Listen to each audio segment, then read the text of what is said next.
ఈరోజు మనం విఘ్నేశ్వరుడి రూపంలోని ఆంతర్యం గురించి తెలుసుకుందాం. మంచి ప్రేరణలే మంచి పునాదులవుతాయి. మంచి పునాదులు సత్ఫలితాలను ఇస్తాయి. విఘ్నేశ్వరుడి నుండి మనం పొందే ప్రేరణ ఏమిటంటే పెద్ద శిరస్సు, పెద్ద పెద్ద చెవులు, చిన్న కళ్ళు, కదలాడుతున్న తొండం. ఇవన్నీ ఆ ప్రసన్నవదుని రూపంలో మనకు ప్రస్ఫుటంగా గోచరించే అంశాలు. ఆ అంశాల ఆంతర్యాన్ని విశదపరచుకుంటే జీవితానికి తగినంత ప్రేరణ లభిస్తుంది.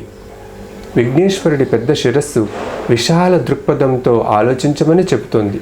వివేకాన్ని పెంచుకొని ప్రయోజనకరమైన ఆలోచనలు చేయమని చెబుతోంది.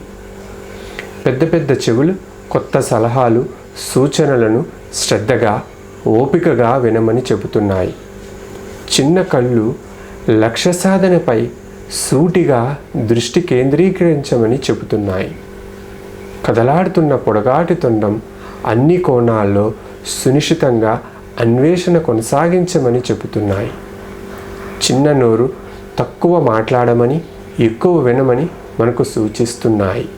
ప్రసన్న వదనం పరిసరాలలో ప్రశాంతతను, ఆనందాన్ని కలిగిస్తుందని, చెక్కుచెదరని ప్రసన్నతను హృదయంలో నిండుగా నింపుకొని ముఖంలో స్పష్టంగా అగుపించేలా జీవించాలని తెలియజేస్తుంది. విఘ్నేశ్వరుడి నుండి మనం ప్రేరణ పొందితే గమ్యం గోచరిస్తుంది, మార్గం సుగమమవుతుంది. నిజ జీవితంలో శ్రద్ధతో ఆచరిస్తే మంచి మార్గములో పయనించి విజయాన్ని పొందడం సుసాధ్యమవుతుంది. జీవితం ధన్యమవుతుంది. ఇది విఘ్నేశ్వరుడి రూపంలోని ఆంతర్యం.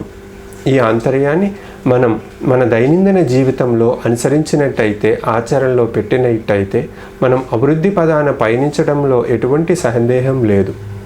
తిరిగి మరొక ఆసక్తికరమైన అంశంతో మీ ముందుంటాను. అంతవరకు సెలవు. నమస్కారం.